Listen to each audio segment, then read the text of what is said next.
Hello everyone, welcoming you to Sourav Sir's Classes, and today we are looking at the GATE 2024 Economics paper, question number 60. Based on the table given below, the current account deficit in nominal terms as a percentage of GDP during 2012-13 will be how much? So since we have to calculate it in nominal prices, we will be considering only the first table at current prices. And we'll only look at the column for 2012-2013. Okay, so first of all, what is the current account deficit?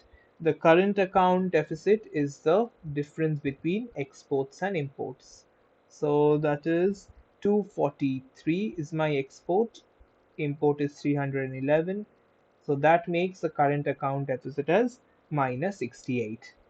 Then the nominal GDP 2020 2012 13 would be C, consumption plus gross fixed capital formation, which is the investment.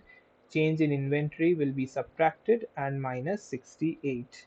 So that is basically 918. So the current account deficit as a percentage of nominal GDP.